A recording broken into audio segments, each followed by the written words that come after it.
They accused an 11-year-old girl of fraud at an airport gate. 2 days later, the CEO of the entire airline was forced out of her job. Not because of a policy violation. Not because of a PR disaster. But because someone typed the last name into Google and found a ghost no one was supposed to remember. This is that story. November 23, Hartsfield-Jackson, Atlanta International. Gate C14. A child stands at the counter holding a boarding pass her mother printed that morning. The agent looks at the ticket, looks at the girl, and says 3 words that will crack open a billion-dollar company: "This looks fake." The girl's name is Zora Lake. She's flying alone to see her father in Newark for Thanksgiving. Unaccompanied minor. Verified a check-in. Stamp. Proved. Everything done right. But the agent doesn't care about the stamp. She cares about something else. Something she won't say out loud yet. Within 30 minutes, 2 security officers are called. Within 2 hours, the video is online. Within 2 days, the CEO is gone. But here's what most people missed. The agent who made the accusation? She didn't act alone. The officer who wrote down the girl's name? He paused when he heard it. And the CEO who lost everything? Her last name used to be Lake too. You think this is a story about a ticket? It's not. It's a story about a name that carries blood. A name that 11 years ago was chanted in the streets of Atlanta while candles melted into the pavement. A name that powerful people tried to bury. And a name that came back to destroy the woman who thought she could outrun it. Most people believe racism is loud. Slurs. Violence. Hate you can point to. But what if I told you the most dangerous kind is quiet? It's a pause. A look. A decision made in 2 seconds by someone who thinks they're just doing their job. What if I told you that pause cost a CEO her career, a mother her peace, and a child her belief that the world is fair? This story has a villain. But she wasn't always one.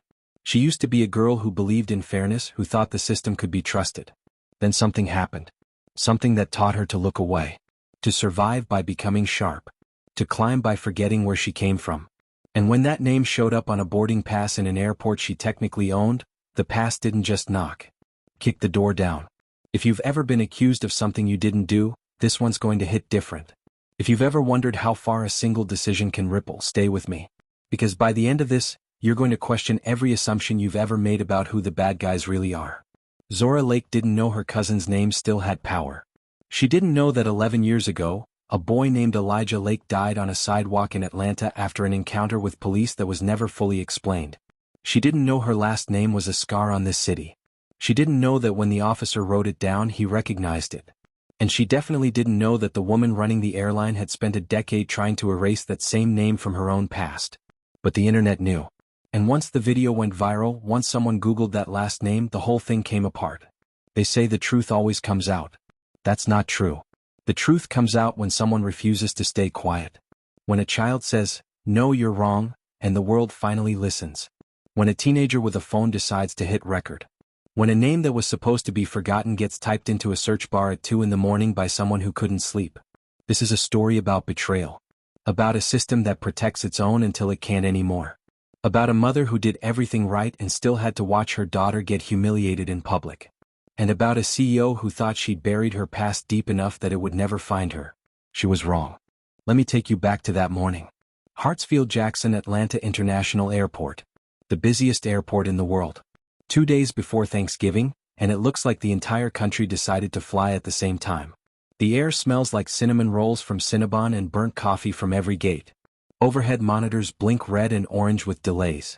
A winter storm is parked over the Midwest, and nobody's getting where they need to be on time. Gate C14 is packed. Business travelers in wool coats tap their phones with the urgency of people who bill by the hour.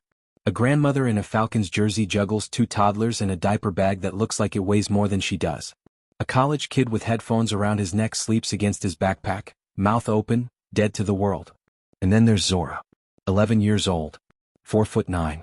Teal backpack with a Minnie Mouse patch that's been sewn on 3 times because it keeps falling off. She's wearing the sneakers her mom bought her last month, the ones with the purple laces she picked out herself. Her hair is pulled back into 2 puffs, edges laid smooth with the kind of care that takes 20 minutes and a mother's steady hand. She's flying alone for the first time. Not because her mom wanted her to.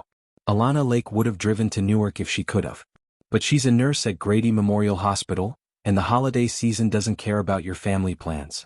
Someone called in sick. Someone always calls in sick.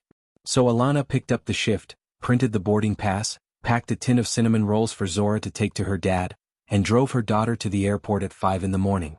If you've ever had to choose between your job and your family during the holidays, drop a comment. I want to hear your story. Before they left, Alana went through the checklist. Twice. You have your ID card? Yes, Mama. You have the printout with the confirmation number? Yes, Mama. You have your phone charger? Yes. You have the snacks I packed? Mama, I have everything. Alana knelt down in the driveway, hands on Zora's shoulders, looking her dead in the eyes. When you get to Newark, you text me the second you land. Not when you get your bag. Not when you see your dad. The second that plane touches the ground, you text me. You hear me? I hear you. And if anything feels wrong, you find someone with a badge and you ask for help. You don't go anywhere with anyone who's not your father. You understand? Mama, I'll be fine. Alana pulled her into a hug that lasted longer than it needed to. She smelled like cocoa butter and the lavender soap she used before every shift. When she finally let go, her eyes were a little wet, but she smiled. You're going to have a good Thanksgiving with your dad. Tell him I said don't burn the turkey this year. Zora laughed. I'll tell him. At the check-in counter, the agent had been kind. She verified Zora's ticket, checked her ID card, printed a bright orange wristband that said unaccompanied minor in bold letters, and stamped the boarding pass with green ink. You're all set, sweetheart, she said. Gate C14. They'll take good care of you. Zora walked through security like she'd done it 100 times. Shoes off. Backpack in the bin. Arms up for the scanner. She collected her things on the other side, slipped her sneakers back on, and headed toward her gate with the confidence of a kid who'd been told she was capable her whole life. She didn't know what was waiting for her. At gate C14, the line to board was already forming. Zora joined it, clutching her boarding pass in one hand and her phone in the other. She texted her mom at the gate. Boarding soon. Love you. Alana texted back immediately. Love you more. Be safe, baby. Zora slipped her phone into her pocket and moved forward in line. 1 step. 2 steps. 3. The gate agent at the podium was scanning passes, smiling at passengers, wishing them safe travels. Everything felt normal. Everything felt fine. Until Zora handed over her boarding pass. The agent took it, scanned it, frowned, scanned it again. The scanner beeped red. She looked at the pass, then at Zora, then back at the pass. Her smile didn't quite reach her eyes anymore. Hold on a second, sweetie, she said. Zora waited. Behind her, the line shifted. Someone sighed. Someone else checked their watch. The agent tapped something on her screen. Squinted. Tapped again. Then she picked up the boarding pass and held it up to the light like she was checking a $20 bill at a gas station. Where did you get this? She asked. Zora blinked. My mom. She bought it. The agent's mouth tightened into a line that wasn't quite a smile and wasn't quite a frown. It was something else. Something colder. This doesn't look right, she said. And just like that, everything changed. Zora's stomach dropped. What do you mean it doesn't look right? She asked. Her voice came out smaller than she wanted it to. The agent didn't answer. She turned to another agent standing a few feet away, a tall man with a thin beard and a badge clipped to his belt. Hey, Marcus. Come look at this. Marcus walked over. He took the boarding pass, glanced at it, then at Zora. What's the issue? Barcode won't scan, the first agent said. Her name tag read L. Chambers. And the print quality looks off. Off how? Just off. Marcus held the pass up to the light. He tilted it. Squinted. Handed it back. Could be a printer issue. Or it could be fake, Chambers said. That word hung in the air like smoke. Fake. Zora's hand started to shake. It's not fake. My mom bought it. She has a membership. We have points. Chambers looked at her the way you look at someone who just told you a story you don't believe. Okay, sweetie. Where's your mom now? At work. She's a nurse. Can you call her? She's on shift. She can't always answer. Chambers exchanged a look with Marcus. It was quick. A flicker. But Zora saw it. She saw the way his eyes moved from her face to the boarding pass and back again. She saw the way Chambers' jaw tightened. Step aside for a second, honey, Chambers said. We need to figure this out. But my plane leaves in 20 minutes, Zora said. I understand. Just step aside.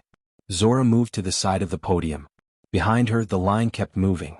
People scanned their passes and walked down the jetway like nothing was wrong. A man in a business suit. A woman with a baby strapped to her chest. A teenager with AirPods in, scrolling his phone. Zora stood there with her teal backpack and her purple laces and her boarding pass that suddenly wasn't good enough. Chambers picked up a phone. She spoke quietly, but Zora could hear pieces of it. Yeah, I have a situation at C-14. Unaccompanied minor. Tickets not scanning. Looks like it might be counterfeit. Counterfeit. Another word that felt like a slap. If this is making your blood pressure rise, hit that subscribe button. You're going to want to see how this ends. Zora pulled out the plastic sleeve her mom had given her. Inside was the email confirmation, the receipt, the itinerary. Everything printed and organized because Alana Lake didn't leave things to chance. She handed it to Chambers. Here. This is the confirmation. My mom printed it this morning. Chambers took the papers. She barely looked at them. These can be fake too. Why would my mom fake a ticket? Zora's voice cracked. She hated that it cracked. She didn't want to sound like a little kid. She wanted to sound sure, strong. But her throat was tight and her eyes were burning and she didn't understand why this was happening. I'm not saying she did, Chambers said in a voice that absolutely suggested she did. I'm saying we've had an uptick in fraud.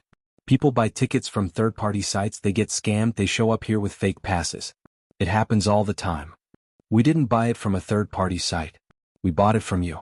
From the airline. Chambers didn't respond. She was looking at something on her screen. Marcus leaned over her shoulder, reading whatever she was reading. Then he straightened up and looked at Zora again. This time his expression was different. Harder. What's your full name? He asked. Zora Lake. He wrote it down on a notepad. Slowly. Like he was making sure he got every letter right. And your mother's name? Alana Lake. He stopped writing. He looked at the name. Then he looked at Chambers. She looked back. Something passed between them. Something Zora couldn't name but could feel in her chest like a stone dropping into water. Lake, Marcus repeated. Not like a question. Like a confirmation. Yes, Zora said. You from Atlanta? Yes. He nodded. Wrote something else down. Then he stepped back and pulled out his radio. Yeah, I need a supervisor at gate C-14. And maybe get security down here. Security? Zora's voice went up. Why do you need security? Just a precaution, Marcus said. But he wasn't looking at her anymore. He was looking past her, scanning the crowd like he was expecting something. Chambers folded her arms. Sweetie, I'm going to need you to wait over there. She pointed to a row of chairs near the window. Don't go anywhere. We're going to get this sorted out. I didn't do anything wrong, Zora said. Her voice was shaking now. She couldn't stop it. No one's saying you did. But that's exactly what they were saying. That's exactly what this was. Zora walked to the chairs. She sat down. She pulled her backpack into her lap and wrapped her arms around it like it could protect her. Around her, people stared. Some looked away quickly. Some didn't look away at all. A woman in a red sweater whispered something to the man next to her. A kid with a tablet pointed. Zora wanted to disappear. She wanted her mom. She wanted to be on the plane. She wanted this to be over. But it wasn't over. It was just beginning. 2 security officers arrived. One was a woman with kind eyes and a soft voice. The other was a man with a face that gave nothing away. They walked up to Chambers and she handed them the boarding pass. They looked at it. They looked at Zora. The woman crouched down in front of her. Hey there. What's your name? Zora, she whispered. Zora, I'm Officer Daniels. This is Officer Pruitt. We just want to ask you a few questions, okay? Okay. Where's your mom? At work. She's a nurse at Grady. Officer Daniels nodded. And she bought this ticket for you? Yes. Do you have any ID? Zora pulled out her school ID card. Officer Daniels looked at it. Handed it to Pruitt. He looked at it. Handed it back. All right, Daniels said gently. We're going to try to reach your mom, okay? Just sit tight. Zora nodded. But she didn't feel okay. She felt like the ground had opened up beneath her and she was falling and no one was catching her. Have you ever been accused of something you didn't do? Drop it in the comments. Let's talk about it. Behind her, someone pulled out a phone. A teenager in a varsity jacket. He wasn't trying to hide it. He held it up. He hit record. And just like that, Zora Lake's worst day became the world's business. Officer Pruitt pulled out a small notepad. The kind cops carry in their chest pockets, spiral-bound, edges worn from being flipped open 1,000 times. He clicked his pen. Looked at Zora. Spell your last name for me. Eliki, Zora said. He wrote it down. Slowly. Then he stopped. His pen hovered over the paper. He stared at the name like it had just said something back to him. Lake, he repeated. Not a question. A statement. He looked up at Officer Daniels. She caught his eye. Something passed between them. Quiet. The kind of look people give each other when they know something you don't. You said you're from Atlanta? Pruitt asked. Yes, sir. Westview area? Zora hesitated. My aunt used to live there. We moved a few years ago. Pruitt nodded. He didn't write that down. He just nodded. Then he stepped away and made a phone call.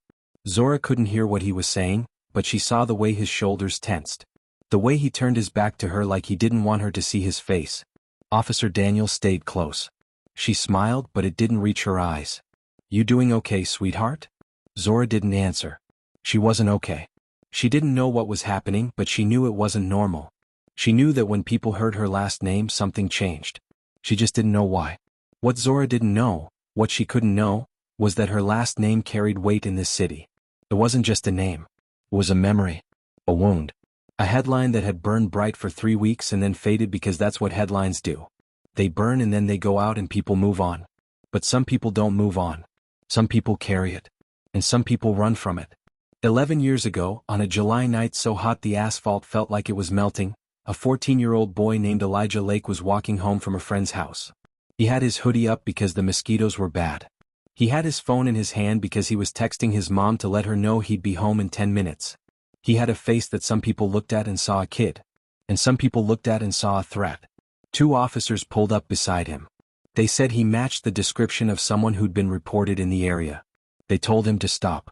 He stopped. They told him to put his hands up. He put his hands up. They told him to get on the ground. He asked why. That's when things went wrong. The officers said he resisted. The witnesses said he didn't. The body cameras that were supposed to be recording somehow weren't. What everyone agreed on was this. Elijah Lake ended up on the pavement with a knee on his back and a face that couldn't breathe. By the time the ambulance arrived, he was unconscious. By the time he got to Grady Memorial Hospital, his brain was swelling. 2 days later he was gone. If you remember Elijah's story, comment his name below. Let's make sure he's not forgotten. His uncle, a man named Theo Lake, had been on the porch that night. He saw the whole thing. He ran out. He screamed. He begged them to let the boy breathe. They told him to step back or he'd be arrested too. So he stepped back. And he watched his nephew die in slow motion. Theo had been a teacher at Booker T. Washington High School for 15 years. He believed in the system. He believed in working within it, changing it from the inside, showing up every day and being the example. He believed that if you did everything right, the world would be fair. Elijah's death killed that belief. The protests started 3 days after the funeral. Hundreds of people marched down Westview Drive holding signs with Elijah's face on them. His school photo. Braces. Smile. 14 years old. The chant was simple, say his name. Elijah Lake. Say his name. Elijah Lake. Candles were lit on the sidewalk where he fell. So many candles that the wax pooled and hardened into a multicolored scar on the concrete. Flowers were laid. Teddy bears. Handwritten notes. A drumstick because Elijah had been in the drumline at his school and he was good. Really good. He had rhythm in his bones. The news covered it for 2 weeks. Then 3. Then the cycle moved on. A hurricane hit the Gulf Coast. A celebrity got arrested. A politician said something controversial. Elijah's name faded from the headlines. The officers involved were placed on administrative leave. Then they were cleared. Then they were back on duty. Then they were promoted. Theo Lake couldn't stay in Atlanta after that. The air felt poisoned. Every street corner reminded him of what he'd lost. He moved to Newark to be near his sister, Elijah's mother, who had already left because she couldn't stand to drive past the spot where her son had died. Theo started a nonprofit. He gave interviews on podcasts. He wrote op-eds. He became the kind of person people called when they needed a quote about police violence and systemic racism. But in Atlanta, the name Lake became something else. It became a reminder. A scar. A story people didn't want to talk about at dinner parties. It became the kind of name that made people pause when they heard it. Made them wonder. Made them remember. And when Officer Pruitt wrote that name down in his notepad, he remembered. He'd been a rookie 11 years ago. He wasn't on the scene that night, but he knew the officers who were. He'd heard the stories in the locker room. He'd heard the way they talked about it. The way they said the kid should have just complied. The way they said it wasn't their fault. The way they moved on like nothing had happened. Pruitt had never said anything. He'd kept his head down. He'd done his job. He'd told himself it wasn't his business. But now, standing in an airport looking at an 11-year-old girl with that same last name, he felt something twist in his chest. Guilt maybe. Or fear. Or the uncomfortable realization that the past doesn't stay buried. It shows up. It finds you. He finished his phone call and walked back over to Officer Daniels. He leaned in close and whispered something Zora couldn't hear. Daniels' eyes widened. She looked at Zora. Then back at Pruitt. She nodded. Chambers, the gate agent, was watching from the podium. She saw the exchange. She saw the way Pruitt's face had changed when he wrote the name down. She'd been working for the airline for 6 years. She'd seen fake tickets before. She'd seen scammers. She'd seen people try to board with expired IDs and fake boarding passes printed on home printers. But this wasn't that. She knew it wasn't that. The ticket had scanned at check-in. It had been stamped. Verified. This girl wasn't a scammer. She was just a kid trying to see her dad for Thanksgiving. But Chambers had heard the name too. And she'd remembered. And somewhere deep in the part of her brain that makes decisions faster than logic can catch up, she'd decided that a girl with that last name was trouble. Was risk. Was something to be stopped. She didn't think of it as racism. She thought of it as caution. As doing her job. As protecting the airline from liability. But it was racism. The quiet kind. The kind that doesn't announce itself. The kind that hides behind policy and procedure and the word protocol. The kind that lets you sleep at night because you never have to call it what it is. If you're still watching, drop a comment and tell me where you're from. I want to know who's riding with us on this one. Zora sat in the chair by the window watching planes take off. She didn't know about Elijah. Her mom had told her bits and pieces over the years, but never the whole story. Never the details. Alana had wanted to protect her from it. Wanted her to grow up without that weight. But the weight found her anyway. Because that's what weight does. It doesn't disappear. It just shifts. It moves from one generation to the next. It waits. And on this day, 2 days before Thanksgiving, at gate C-14 in the busiest airport in the world, it landed on an 11-year-old girl who just wanted to see her dad. The teenager in the varsity jacket wasn't trying to start a movement. He was just bored. His name was DeMarco. 19 years old. Community college student. His aunt had dropped him off 3 hours early because she had errands to run and didn't want to deal with traffic. He'd been sitting at gate C-14 scrolling through TikTok, watching people argue about nothing, when he noticed the commotion at the podium. At first he thought it was just another delay. Another passenger getting upset about a canceled flight. But then he saw the girl. Small. Young. Alone. And he saw the way the agents were looking at her. The way security had been called. The way people in line were staring. He pulled out his phone. He hit record. The video was shaky at first. His thumb covered part of the lens. But then he steadied it. Zoomed in a little. Caught Zora sitting in the chair by the window, backpack in her lap, eyes red. Caught Officer Pruitt standing over her with his notepad. Caught Chambers at the podium, arms folded, mouth set in a hard line. DeMarco didn't know what he was filming. He just knew it felt wrong. He filmed for 2 minutes. Then he stopped. Looked at the footage. Thought about deleting it. But something told him not to. Something told him this mattered. He opened TikTok. Typed a caption, "They really not letting this kid on the plane." Said her ticket fake. "She's been sitting here for 30 minutes. This is crazy." He added a hashtag. Just one. Ticketgate. He hit post. Within 10 minutes, the video had 50 views. Within 30 minutes, 500. Within an hour, 10,000. By the time Zora's plane was supposed to take off, the video had been viewed 200,000 times. The comments came fast. "This is disgusting. Where are her parents? That agent needs to be fired. This is what they do. Every single time. I'm never flying this airline again. Somebody find out who this girl is. We need to help her." If you've ever seen something wrong and didn't know whether to speak up, drop a comment. Tell me what you did. Someone screen recorded the video and posted it on Twitter. Someone else posted it on Instagram. Someone else posted it on Facebook with a longer caption that included the airline's name and the gate number and a call to action. Call them. Email them. Make noise. The airline's social media team didn't see it at first. They were dealing with the storm delays. Hundreds of angry passengers flooding the comments about canceled flights and lost baggage. One more complaint in the flood didn't register. But then the video hit Reddit. Then it hit a Facebook group for Black travelers. Then it hit a Twitter account with 3 million followers that specialized in calling out injustice in real time. The account's name was at Speak on it. The bio read, "We see you. We hear you. We amplify you. They quote-tweeted DeMarco's video with a caption that made people stop scrolling. An 11-year-old black girl. Accused of having a fake ticket. Security called. Humiliated in public. At an airport. 2 days before Thanksgiving. Her crime? Flying while black. That tweet got 50,000 retweets in 2 hours. News outlets started picking it up. Local Atlanta stations. Then CNN. Then MSNBC. A producer at a major network saw the video during her lunch break and immediately called her team.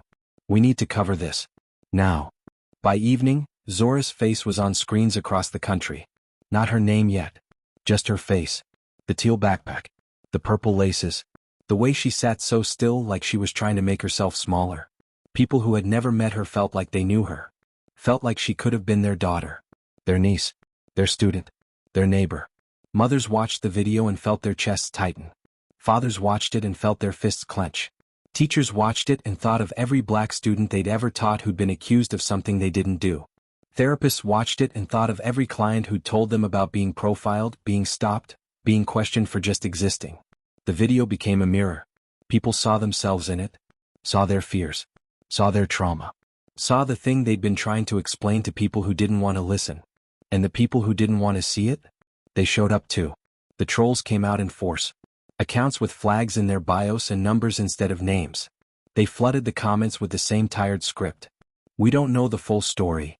Maybe the ticket really was fake. Why is everything about race? This is just another hoax. People will do anything for attention. The argument started. Thread after thread of people screaming into the void. Some defending Zora. Some defending the airline.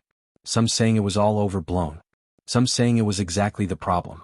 If this story is hitting you in the chest, smash that like button and subscribe. We're not done yet. But underneath the noise, something else was happening. People were digging. Because that's what the internet does. It doesn't just watch. It investigates. Someone found the airline's customer service number and started a call campaign. Hundreds of people called, demanding answers. What happened to that girl? Why was she stopped? Who made the decision? Someone else found the gate agent's name. Oh, Chambers. They found her Facebook page. Found photos of her at a Braves game. Found a post from 3 years ago where she'd shared a Blue Lives Matter meme. The comments on her page turned vicious. People called her every name you can think of. Threatened her job. Threatened worse. Chambers deleted her social media that night. But the screenshots had already been taken. The internet doesn't forget. Someone found Officer Pruitt's name too. Found out he'd been on the force for 12 years. Found an old article about a commendation he'd received. Found another article about a complaint that had been filed against him 5 years ago. The complaint had been dismissed. But people remembered. And then someone did something that changed everything. They Googled the name Lake. It started innocently enough. Someone in a Reddit thread said, "I'm from Atlanta. That last name sounds familiar." Someone else said, "Yeah, I thought the same thing." Someone else said, "Wait. Wasn't there a kid named Lake who died a few years ago? Police thing?" And just like that, the thread exploded. People started posting links. News articles from 11 years ago. Blog posts. Memorial pages. A Facebook group dedicated to Elijah Lake's memory. A Medium essay written by his uncle. The pieces started connecting. Elijah Lake. Zora Lake. Atlanta. Westview. The protests. The candles. The officers who were never charged. One person posted, "This isn't just about a ticket. This is about a name that this city tried to bury." Another person posted, "They saw her last name and decided she was a problem. That's what this is." Another person posted, "How deep does this go?" And then someone found something that made the whole story crack wide open. A woman named Aria. She worked in HR at the airline's headquarters in Dallas. She'd been following the story all day, refreshing her feed between meetings, feeling the guilt build in her chest. She knew things. Things other people didn't know. She knew the airline CEO had a past. A past she tried to erase. Aria opened her laptop. She pulled up old records. Public records. Wedding announcements. Alumni directories. She cross-referenced names. She followed the thread. And when she found what she was looking for, she sat back in her chair and whispered, "Oh my God." She opened Twitter. Created a burner account. No profile picture. No bio. Just a handle at Truth in the Gap. She typed out a thread. Her hands were shaking. Everyone talking about Ticketgate needs to know something. The CEO of this airline? Her name wasn't always what it is now. She changed it when she got married. But before that, her last name was Lake. She hit tweet. Her family has ties to law enforcement in Atlanta. Deep ties. And 11 years ago, a boy named Elijah Lake died after an encounter with police. The officers involved? One of them is married to the CEO's cousin. She hit tweet again. I don't know if she knew what happened at that gate. But I know her name connects to the same story that got that little girl stopped. And I know this company has been trying to bury this all day. She hit tweet one more time. Do with that what you will. The thread went viral in minutes. People started Googling the CEO. Her maiden name. Her family. Her connections. They found wedding announcements. They found charity galas. They found photos of her standing next to people whose names showed up in old police reports. They found the thread that connected everything. And by midnight, the story wasn't just about a girl and a ticket anymore. It was about power. About history. About the way some names carry weight and other names try to run from it. It was about a ghost that refused to stay buried. Comment below if you're still with me. Tell me you're seeing this. The CEO's name was Victoria Ashford. That's what it said on her LinkedIn. On the company website. On the press releases that announced her hiring 18 months ago. But that wasn't the name she was born with. Victoria Ashford used to be Victoria Lake. She grew up in Fairfield, Connecticut. Private schools. Tennis lessons. Summer houses on the Cape. Her father was a lawyer who specialized in corporate defense. Her mother sat on the boards of 3 nonprofits and hosted fundraisers where people wore gowns and wrote checks with too many zeros. Victoria was the oldest of 3 children. She was smart. Driven. The kind of kid who got straight A's without trying and made it look easy. She went to Yale. Majored in economics. Graduated summa cum laude. Got recruited by a consulting firm before she even walked across the stage. She learned early that success meant keeping your head down and your mouth shut. That you didn't ask uncomfortable questions. That you didn't make waves. That you smiled and nodded and climbed. Her father taught her that. He'd grown up different. Angrier. He'd clawed his way up from a neighborhood in Atlanta that people didn't talk about at dinner parties. He'd put himself through law school working nights at a warehouse. He'd married up. Moved north. Changed his accent. Changed his wardrobe. Changed everything about himself except his last name. And when his brother's son, a boy named Elijah, died on a sidewalk in the neighborhood he'd left behind, he didn't go to the funeral. He sent flowers. He sent a check. But he didn't go. Because going meant being seen. Being associated. Being pulled back into a world he'd spent 30 years escaping. Victoria was 26 when Elijah died. She was living in New York, working 80-hour weeks, building a career. She saw the news. She saw her Uncle Theo on TV, crying, demanding justice. She saw the protest. She saw the name Lake attached to something she didn't want to be attached to. She called her father. Should I say something? Should I post something? No, he said. Stay out of it. This doesn't concern you. But he was family. He was your cousin once removed. You met him twice. You don't owe him anything. People died, Dad. People die every day, Victoria. You can't save everyone. You can only save yourself. So she stayed quiet. She didn't post. She didn't march. She didn't donate. She told herself it wasn't her fight. That she didn't know enough. That getting involved would only make things worse. She told herself a lot of things. And when she got engaged 3 years later to a woman named Claire Ashford, brilliant, kind, from a family with a name that opened doors, she made a decision. She took Claire's last name. It wasn't just about love. It was about distance. About shedding a name that had started to feel heavy. About becoming someone new. Victoria Ashford sounded clean. Professional. Uncomplicated. Victoria Lake sounded like a question she didn't want to answer. If you've ever changed something about yourself to fit in, drop a comment. No judgment. Just truth. She climbed fast after that. VP at 32. Chief Operating Officer at 36. CEO at 39. She was the youngest person to ever run the airline. The board loved her. The shareholders loved her. She was efficient. Ruthless when she needed to be. She cut costs. She streamlined operations. She made the numbers look good. She was exactly what they wanted. But she'd learned something her father taught her a long time ago. The higher you climb, the more you have to protect. And protecting yourself means making sure the past stays buried. She never talked about Atlanta. Never talked about her family. Never talked about the name she used to have.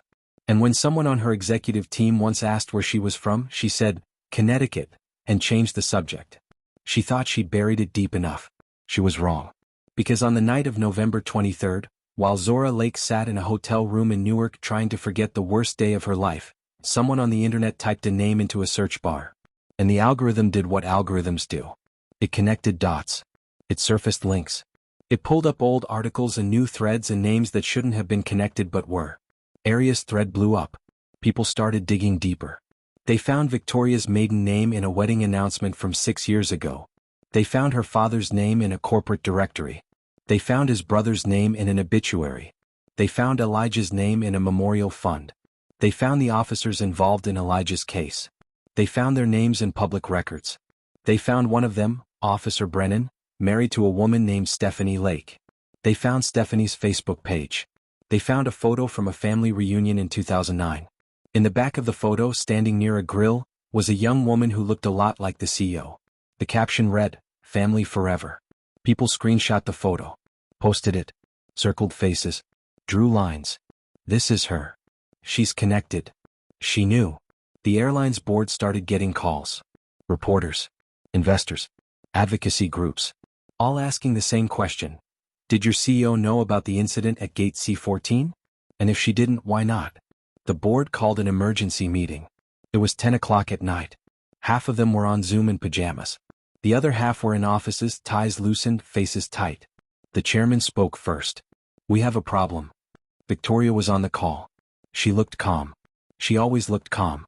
But inside her chest was tight. Her hands were cold. She knew what was coming.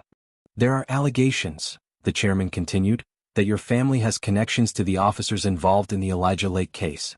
Is that true?" Victoria took a breath. "My father's brother was Elijah's grandfather. I met Elijah twice when I was younger. I had no relationship with him." "And the officer? Brennan?" "He's married to my cousin. I've met him at family events. I don't know him well.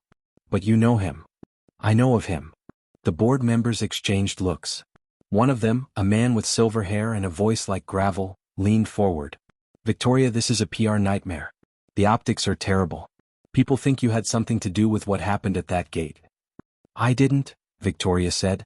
Her voice was steady. "I had no knowledge of the incident until it was already viral. I didn't give any orders. I didn't influence any decisions. But your name is connected.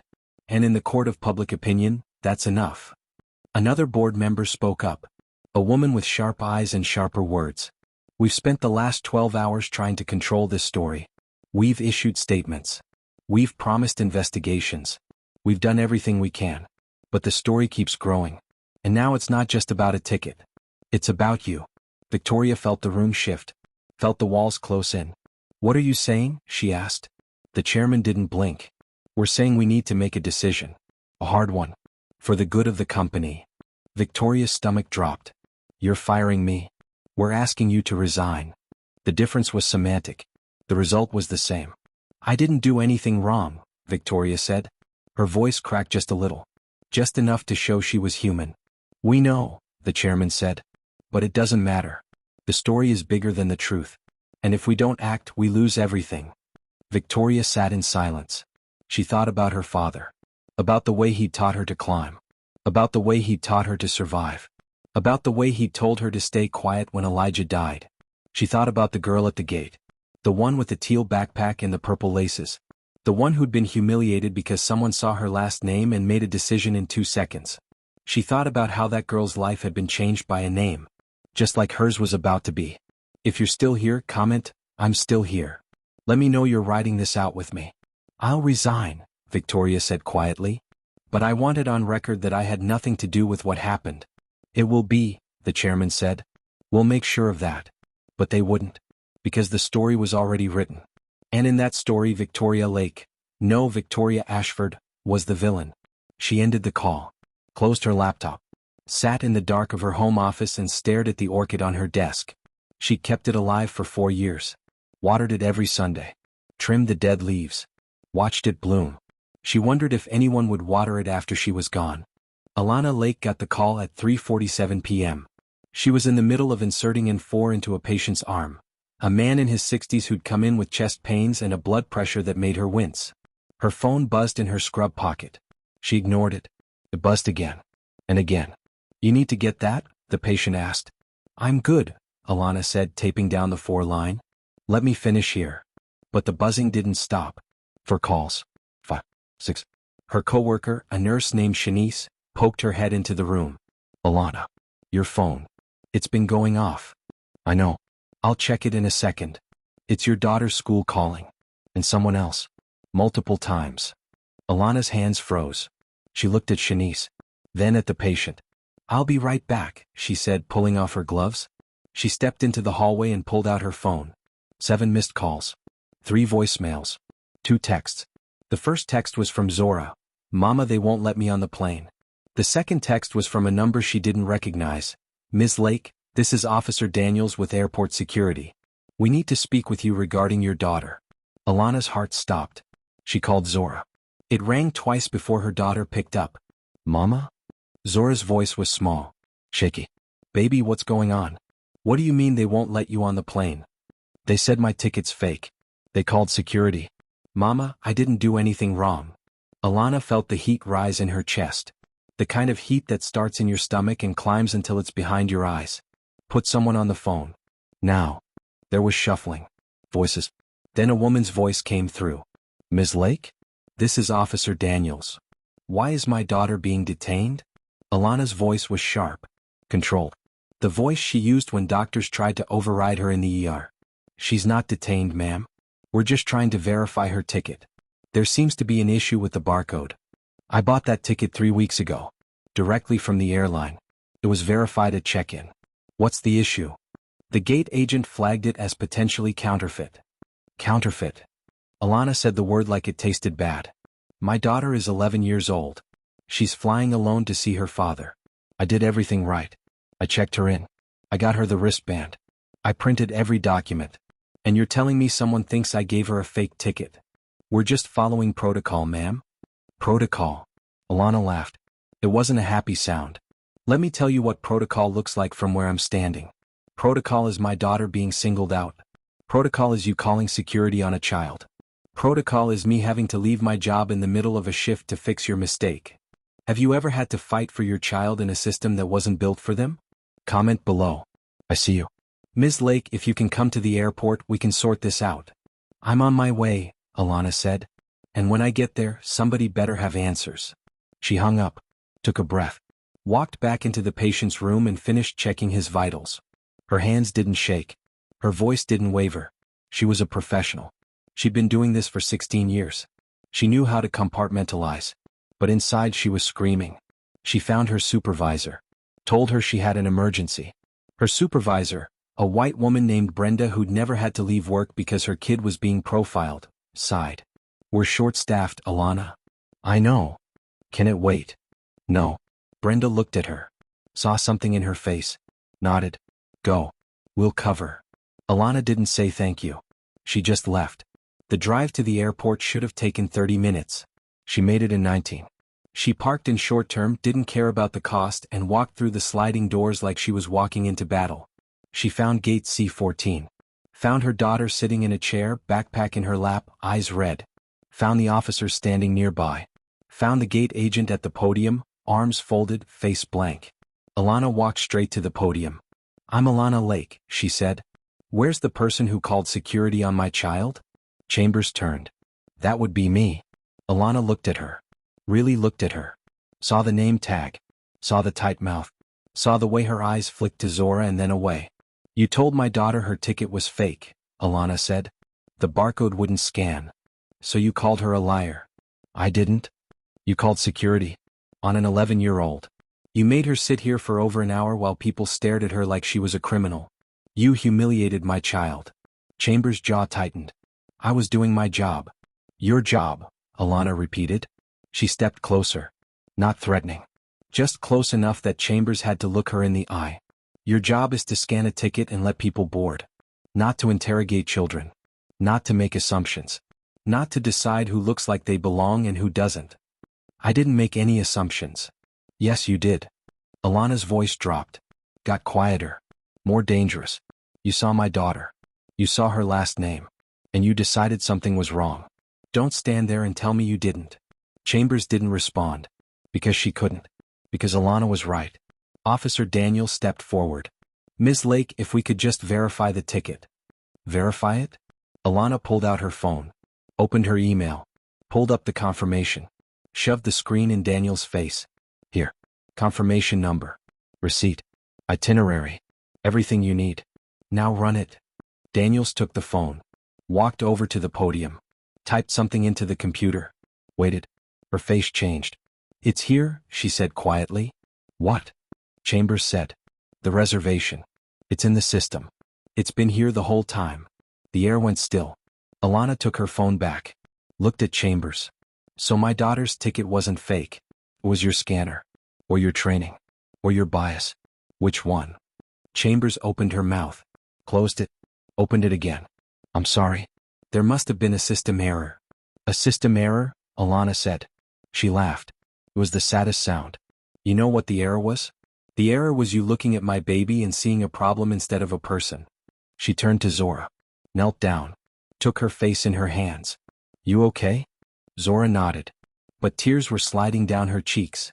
We're going home, Alana said. But Dad. I'll call him. We'll figure it out. Right now, I'm getting you out of here. She stood, looked at Chambers, at Daniels, at the supervisor who just arrived, silver hair and a smile that was trying too hard. Ms. Lake, the supervisor said. We're so sorry for the confusion. We'd like to offer you both seats on the next flight. Complimentary upgrades. Our apologies. I don't want your upgrades, Alana said. I want you to do better. I want you to train your people. I want you to look at what happened here and ask yourself why it happened. Because it wasn't an accident. It was a choice. She took Zora's hand. They walked away. Past the stairs. Past the whispers. Past the teenager with the phone who was still recording. And as they walked, Alana felt the weight of it. The exhaustion. The rage. The bone-deep tiredness of having to fight for your child to be treated like a human being. She thought about every black mother who'd had to do this. Every father. Every family. She thought about Elijah. About Theo. About the name they carried. And she thought, not again. Not my baby. Not today. If you felt that in your soul, hit that subscribe button. We're not finished. By the time Alana and Zora got home, the world had already decided what happened. The video had been viewed 12 million times. 12 million. It was on every news channel. Every blog. Every social media platform. People who'd never heard of Zora Lake yesterday were now experts on her story. The airline stock dropped 4% in a single day. 4% doesn't sound like much until you realize that's billions of dollars in market value evaporating because of a boarding pass and a name. The company's PR team was in full crisis mode. They'd issued 3 statements in 6 hours. Each one more apologetic than the last. Each one more desperate. The first statement: we are aware of an incident involving a minor passenger at Hartsfield-Jackson Atlanta International Airport. We take all concerns seriously and are conducting a thorough review. Translation: we're hoping this blows over. It didn't blow over. The second statement: we sincerely apologize for the distress caused to the passenger and her family. This does not reflect our values or our commitment to serving all customers with dignity and respect. We are investigating the matter and will take appropriate action. Translation: we're sorry you're mad. People weren't buying it. The third statement came at 11 p.m. It was longer. More detailed. It mentioned sensitivity training. It mentioned policy reviews. It mentioned accountability. But it didn't mention Victoria Ashford. Because by then Victoria was already gone. The resignation was announced at midnight. A brief press release. Professional. Sterile. It said she was stepping down to pursue other opportunities. It thanked her for her service. It wished her well. It didn't say she'd been forced out. It didn't say the board had given her no choice. It didn't say her name had become a liability the company couldn't afford. But everyone knew. The internet celebrated. Hashtags trended. Ticketgate. Justice for Zora. Say her name.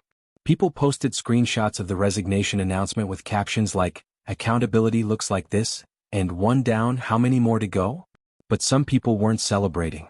Some people were asking questions. Did she actually do anything wrong? Or is she just a scapegoat? This feels like performative justice. They fired her to make the story go away. That's not the same as fixing the problem. If you think firing one person solves systemic racism, drop a comment. Let's talk about it. The debates raged. Thread after thread. People arguing about accountability versus scapegoating. About whether Victoria deserved to lose her job. About whether her family connections made her complicit. About whether any of this actually helped Zora. Meanwhile, Chambers, the gate agent who'd started it all, was placed on administrative leave. Paid leave. Which meant she got to stay home and collect a check while the company figured out what to do with her. She didn't issue a statement. She didn't apologize. She deleted her social media and disappeared. But her neighbors talked. One of them gave an interview to a local news station. "She's a good person," the neighbor said. "She's not racist. She was just doing her job." The internet tore that interview apart. Doing her job? Her job was to let a kid on a plane. Good people can do racist things. That's the whole point. Stop defending her. Officer Pruitt stayed on duty. There was no investigation into his conduct. No review. No consequences. Because technically he hadn't done anything wrong. He'd responded to a call. He'd asked questions. He'd followed protocol. That word again. Protocol. The system protected him the way it always protected people like him. Officer Daniels, the one who'd been kind to Zora, gave a statement to her supervisor. She said she'd felt uncomfortable with how the situation was handled. She said she thought it had been escalated unnecessarily. She said she wished she'd spoken up sooner. Her supervisor thanked her for her honesty and told her to move on. So she did. Because that's what you do when you're part of a system that doesn't want to change. You move on. You tell yourself you did what you could. You tell yourself it's not your fault. And maybe it's not. But it's not your fault either. The airline announced a series of reforms. Mandatory bias training for all employees. New protocols for handling unaccompanied minors. A task force to review incidents of discrimination. A hotline for passengers to report concerns. It sounded good on paper. It sounded like progress. But people who'd been paying attention knew better. They knew that bias training doesn't change hearts. That protocols don't stop people from making snap judgments. That task forces get formed and then forgotten. They knew that real change doesn't come from press releases. It comes from power. And power doesn't give itself up without a fight. Alana watched the news from her couch, Zora curled up beside her under a blanket. She watched the CEO resign. Watched the statements. Watched the debates. She didn't feel victorious. She felt tired. "Mama, are people mad at me?" Zora asked. Alana looked at her daughter. At the way her eyes were still puffy from crying. At the way she was holding her phone like it might explode. "No, baby," Alana said. "People are mad at what happened to you. That's different. But they're talking about me. They're saying my name. I know. I didn't want this. I know." Alana pulled her closer. Kissed the top of her head. "None of this is your fault. You hear me? You didn't do anything wrong. You just tried to get on a plane. Then why does it feel like I did something wrong?" Alana didn't have an answer for that. Because the truth was complicated. The truth was that Zora hadn't done anything wrong, but she'd still been punished. The truth was that the world had decided to care about her, but only because someone had filmed it. The truth was that justice had been served, but it didn't feel like justice. It felt like noise. If you've ever been the center of a story you didn't ask to be part of, comment below. Tell me how you survived it. Zora's phone buzzed. A text from her dad. "You okay, baby girl?" She typed back, "I think so." He replied immediately, "I'm coming to Atlanta. I'll be there tomorrow." Zora showed her mom. Alana nodded. "Good. You need your dad right now. Are you okay, Mama?" Alana smiled. It didn't reach her eyes. "I will be." But she wasn't sure. Because this wasn't over. The video was still circulating. The reporters were still calling. The airline had reached out twice asking if they could send a representative to apologize in person. Alana had ignored both calls. She didn't want an apology. She wanted her daughter to be okay. She wanted to turn back time and drive Zora to Newark herself. She wanted to live in a world where a child could fly without being interrogated. She wanted a lot of things she couldn't have. That night, Theo Lake called. Alana hadn't spoken to him in months. They drifted after Elijah died. Not because of anger. Just because grief makes people move in different directions. "I saw the news," Theo said. His voice was rough. Older than she remembered. "Yeah," Alana said. "Is she okay?" "She's scared. She's confused. She doesn't understand why this happened." "Does anyone?" Alana didn't answer. "I'm sorry," Theo said. "I'm sorry this happened to her. I'm sorry the name followed her. It's not your fault." "Feels like it is." "It's not," Alana said firmly. "Elijah's story matters. His name matters. What happened to Zora isn't because of him. It's because of the same system that killed him." Theo was quiet for a long time. Then he said, "I'm writing something. An op-ed. About Zora. About Elijah. About how history repeats itself when we don't deal with it. I wanted to ask your permission first. Alana thought about it. Thought about what it would mean to have Zora's story connected to Elijah's in print. Thought about the weight of it. The visibility. The permanence. Okay, she said. But don't use her name. Just call her a child. Let her have some privacy. I will, Theo said. Thank you. After they hung up, Alana sat in the dark. She thought about Elijah. About the boy she'd met a handful of times at family reunions. The boy with the bright smile and the drumsticks always in his back pocket. The boy who died because someone looked at him and saw a threat. She thought about Zora. About the girl who'd been stopped because someone looked at her and saw a problem. She thought about how little had changed in 11 years. And she thought about how much fight she had left in her. The answer was not much. But enough. Because that's what mothers do. They find enough. They dig deep. They pull from reserves they didn't know they had. They fight even when they're tired. Even when the system is rigged. Even when the odds are impossible. They fight because their children are watching. And Zora was watching. If you're a mother who's had to be stronger than you felt, drop a comment. I see you. We all see you. The next morning, the airline's new interim CEO called Alana directly. A man named Richard Pemberton. He had a smooth voice. The kind of voice that's used to getting what it wants. Ms. Lake, I want to personally apologize for what happened to your daughter, he said. This is not who we are as a company. Then who are you? Alana asked. Pemberton paused. I'm sorry? You said this isn't who you are. So who are you? Because from where I'm sitting, this is exactly who you are. This is what you did. You don't get to distance yourself from it. I understand you're upset. I'm not upset, Alana said. I'm clear. And what I'm clear about is that you didn't call me because you care about my daughter. You called me because your stock is tanking and you need this story to go away. That's not. Save it, Alana said. If you want to make this right, start by making sure it never happens again. Not to my daughter. Not to anyone's daughter. Train your people. Change your policies. Do the work. Don't just talk about it. She hung up before he could respond. Zora looked at her from the couch. Mama, you just hung up on us. Alana shrugged. He'll live. Zora smiled. It was small. But it was real. And for the first time in 2 days, Alana felt like maybe they'd be okay. Zora's phone buzzed. A text from her dad.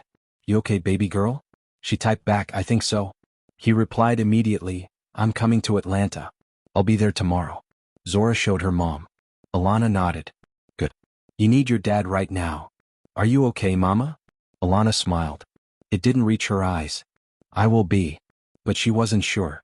Because this wasn't over. The video was still circulating. The reporters were still calling. The airline had reached out twice asking if they could send a representative to apologize in person. Alana had ignored both calls. She didn't want an apology. She wanted her daughter to be okay. She wanted to turn back time and drive Zora to Newark herself. She wanted to live in a world where a child could fly without being interrogated. She wanted a lot of things she couldn't have. That night, Theo Lake called. Alana hadn't spoken to him in months. They drifted after Elijah died. Not because of anger. Just because grief makes people move in different directions. I saw the news, Theo said. His voice was rough. Older than she remembered. Yeah, Alana said. Is she okay? She's scared. She's confused. She doesn't understand why this happened. Does anyone? Alana didn't answer. I'm sorry, Theo said. I'm sorry this happened to her. I'm sorry the name followed her. It's not your fault. Feels like it is. It's not, Alana said firmly. Elijah's story matters. His name matters. What happened to Zora isn't because of him. It's because of the same system that killed him. Theo was quiet for a long time. Then he said, I'm writing something. An op-ed. About Zora. About Elijah. About how history repeats itself when we don't deal with it. I wanted to ask your permission first. Alana thought about it. Thought about what it would mean to have Zora's story connected to Elijah's in print. Thought about the weight of it. The visibility. The permanence. Okay, she said. But don't use her name. Just call her a child. Let her have some privacy. I will, Theo said. Thank you. After they hung up, Alana sat in the dark. She thought about Elijah.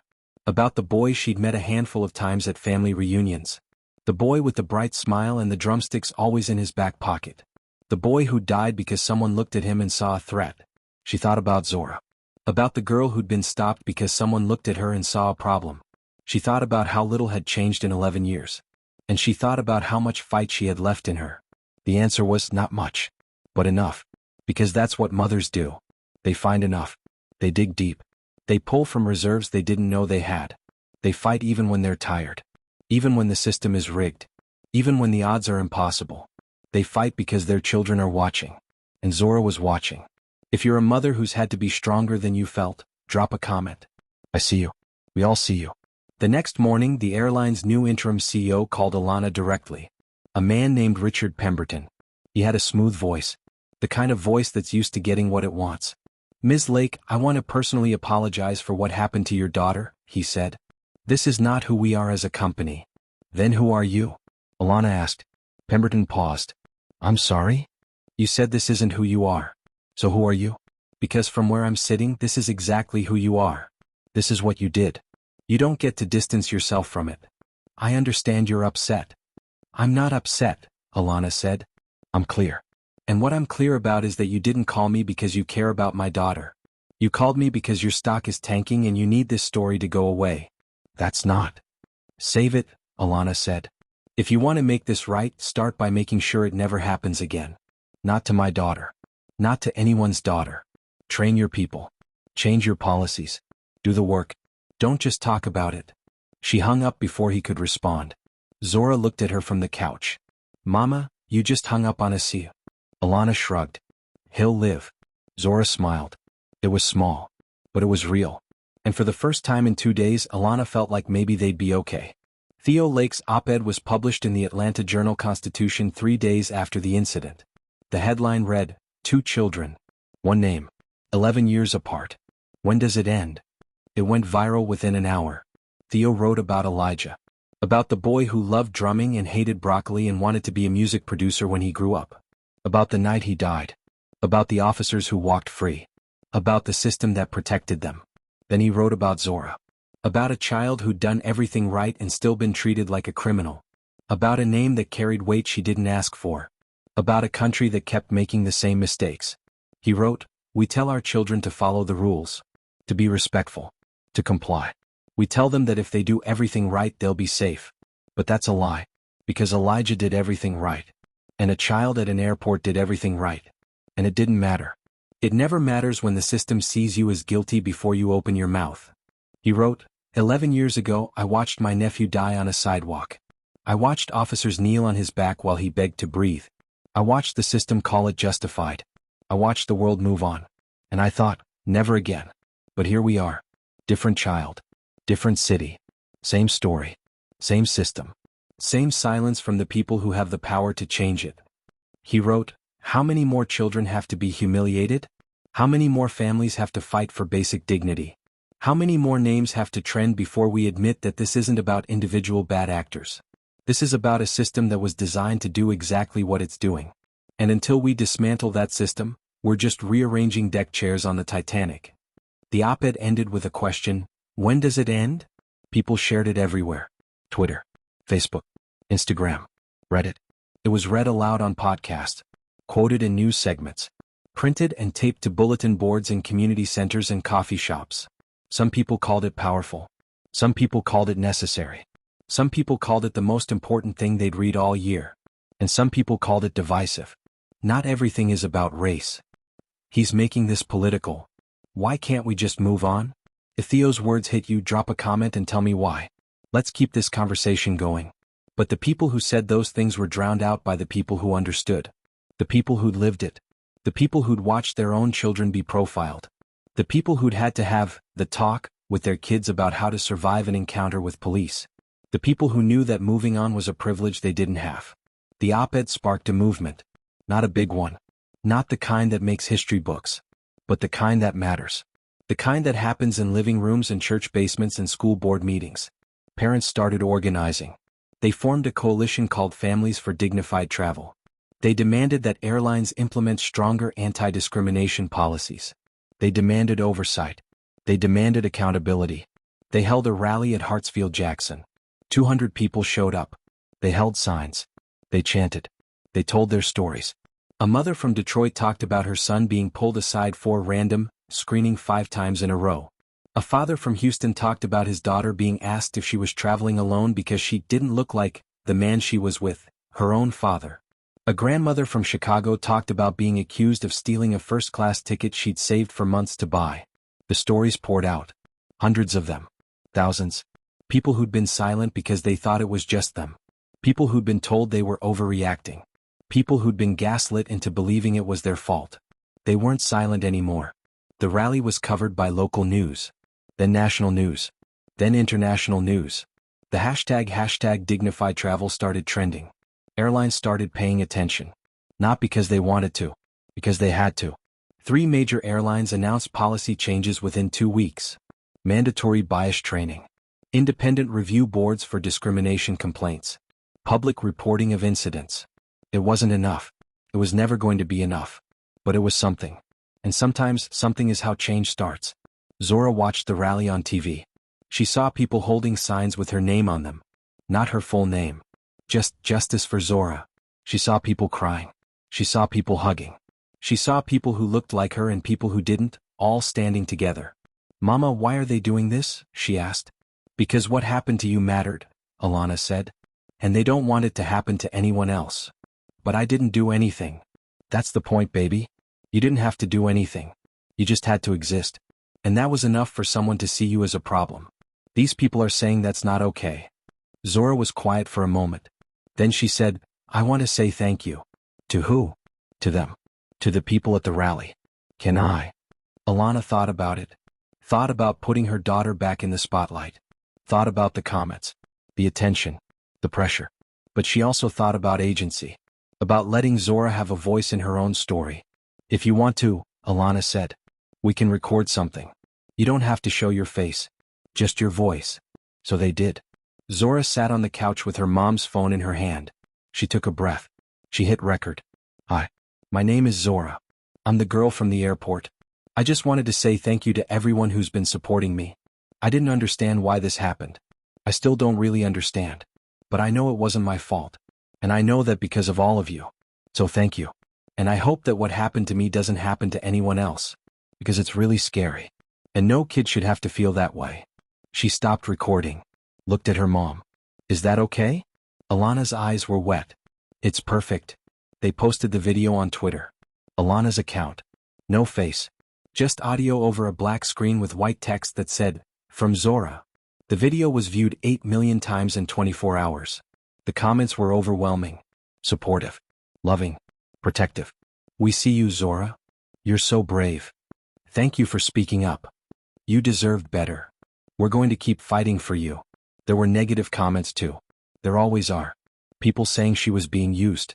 People saying her mother was exploiting her. People saying it was all fake. Alana deleted those comments. Blocked those accounts. Protected her daughter the only way she could. If you've ever had to protect someone you love from the cruelty of strangers, comment below. You're not alone. But mostly the response was love. And that mattered. Because Zora needed to know she wasn't alone. She needed to know that people cared. She needed to know that her voice mattered. Theo called after he saw the video. "She's got her mother's strength," he said. "She's got her own strength," Alana replied. "Yeah," Theo said. "She does." That night, Zora's dad arrived from Newark. He walked through the door and Zora ran to him. He picked her up even though she was getting too big to be picked up. He held her like he was afraid to let go. "I'm so sorry, baby girl," he said. "I'm so sorry I wasn't there." "It's okay, Dad."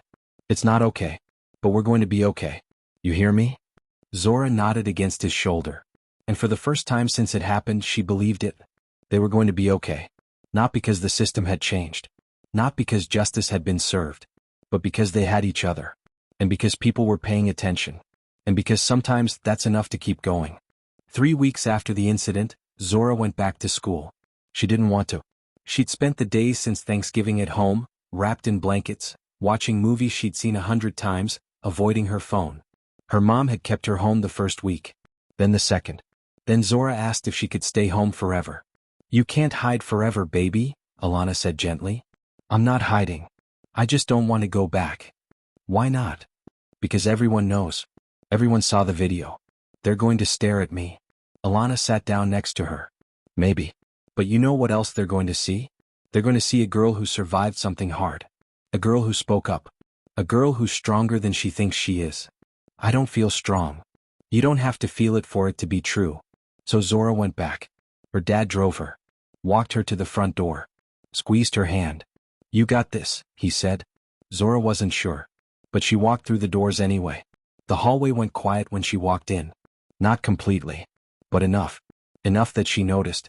Enough that her stomach twisted. A girl from her math class stared. A boy from her English class whispered something to his friend.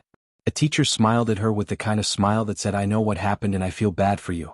Zora hated that smile. But then her best friend Maya ran up to her. Zora. Oh my God, I missed you so much. Maya hugged her. Tight. Real. The kind of hug that doesn't care who's watching. I missed you too, Zora said. Are you okay? Like really okay? I don't know. I think so. Well, I'm here. Whatever you need. And just like that, the knot in Zora's stomach loosened a little. She made it through first period. Then second. By third period, a boy named Jamal came up to her at her locker. Hey Zora. I just wanted to say I'm sorry about what happened. That was messed up. Thanks, Zora said. My mom said the same thing happened to her once. At a store. They accused her of stealing when she was just shopping. She said it made her feel like she didn't belong. I just wanted you to know you're not alone. Zora looked at him. Really looked at him. Thank you. That means a lot. Jamal nodded and walked away. Then a girl named Priya stopped her in the hallway. I saw your video. The one you posted. It was really brave. I didn't feel brave, Zora said. That's what makes it brave, Priya said. By lunch, Zora realized something. People weren't staring at her because they thought she was weird. They were staring because they didn't know what to say. Because they cared. Because they wanted to help but didn't know how. And that was okay. Because Zora didn't know how either. If you've ever had to go back to normal after something that changed you, comment below. Tell me how you did it. At home, things were slowly getting back to normal too. Alana went back to work. Zora's dad stayed for another week, then went back to Newark. They FaceTimed every night. The reporters stopped calling. The news cycle moved on. A new scandal. A new tragedy. A new hashtag. Zora's story faded from the headlines. But it didn't fade from her. She had nightmares. Not every night. But enough. Dreams where she was at the airport again. Where the gate agent was yelling at her.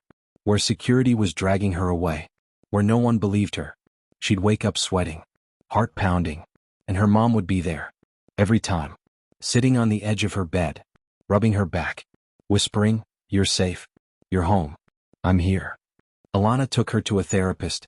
A black woman named Dr. Simmons who had an office that smelled like lavender and had a couch that was just the right amount of soft. How are you feeling, Zora? Dr. Simmons asked in their first session. I don't know, Zora said. That's okay. You don't have to know. Everyone keeps asking me if I'm okay. And I keep saying yes. But I don't think I am. What does not okay feel like? Zora thought about it. Like I did something wrong. Even though I know I didn't. Like people are looking at me different. Like I'm not just Zora anymore. I'm the girl from the video. Dr. Simmons nodded. That makes sense. Your story became public. And when that happens, people start to see you as a symbol instead of a person. But you're still a person. You're still Zora. And it's okay to feel complicated about what happened. I feel mad, Zora said. And sad. And scared. And I don't know what to do with all of it. You don't have to do anything with it right now. You just have to feel it. And we'll figure out the rest together. Over the next few weeks, Zora started to feel lighter. Not all the way. But enough. Enough to laugh at Maya's jokes again. Enough to focus in class. Enough to think about the future without feeling like the past was crushing her. She started drumming. Her dad had sent her a practice pad and sticks for Christmas. She'd never played before. But she wanted to try. Because Elijah had played. And she wanted to feel connected to him. To the cousin she'd never really known but whose name had shaped her life. She wasn't good at first. Her rhythm was off. Her hands hurt. But she kept going. And slowly she got better. Her mom would listen from the kitchen. Smile. Think about how resilient her daughter was. How strong. How much she'd been through. How much she'd survived. One night, Zora came into the kitchen while Alana was cooking. Mama, can I ask you something? Always. Do you think what happened to me mattered? Like really mattered? Alana turned off the stove. Turned to face her daughter. Yes, I do. But nothing really changed. The CEO got fired, but she was going to leave anyway. The gate agent is still working. The officers didn't get in trouble. It feels like it was all for nothing. Alana knelt down, looked Zora in the eyes. It wasn't for nothing. You know why? Because people are talking. People are paying attention. People are organizing. And maybe the system didn't change overnight. But you planted a seed. And seeds take time to grow. What if they don't grow? Then we plant more seeds. We keep fighting. We keep showing up. We keep telling the truth. That's all we can do. Zora nodded. Okay. And baby? You mattered before any of this happened. You matter now. And you'll matter long after people forget about that video. You hear me? I hear you. If you're still here, still reading, still caring about Zora's story, drop a comment. Let me know you're with us. A month later, the airline sent a formal apology letter. It was signed by the interim CEO. It was 3 pages long. It talked about policy changes and training programs and commitments to do better. Alana read it, put it in a drawer, didn't respond. Because words on paper didn't heal her daughter. Actions did. Time did. Love did. And they had plenty of that. Zora started smiling more. Started sleeping through the night. Started feeling like herself again. She joined the drumline at school. She made new friends. She got an A on her history project. She laughed at her dad's terrible jokes on FaceTime. She was still Zora. Just a version of Zora who'd been through something. Who'd survived something. Who'd learned that the world wasn't always fair, but that didn't mean she had to stop being herself. One day she asked her mom, "Do you think I'll ever fly again?" Alana paused. "Do you want to?" "I don't know. Maybe. Someday. Then someday we will. Together. Promise." Promise. And Alana meant it. Because she wasn't going to let fear win. She wasn't going to let one bad experience define her daughter's life. They'd been through hell. But they'd come out the other side. And that was enough. Theo came to visit in February. He brought flowers for Alana and a new pair of drumsticks for Zora. "These were Elijah's," he said, handing them to her. "I've been holding on to them for a long time. I think he'd want you to have them." Zora held the sticks like they were made of glass. "Are you sure?" "I'm sure. You're carrying his name forward. You're making it mean something. He'd be proud of you." Zora's eyes filled with tears. "I wish I'd known him." "Me too," Theo said. "But you know what? You're a lot like him. Strong. Kind. Brave even when you don't feel like it. He would have loved you." That night, Zora played the drums with Elijah's sticks. And for the first time since the airport, she felt like maybe everything happened for a reason. Not a good reason. Not a fair reason. But a reason. She was part of a story now. A story bigger than her. A story that connected past and present. A story that wasn't finished yet. And maybe, just maybe, she could help write the ending. If this story moved you, hit that subscribe button. Share it. Talk about it. Because stories like Zora's don't end when the video stops. They end when we decide to do something about them.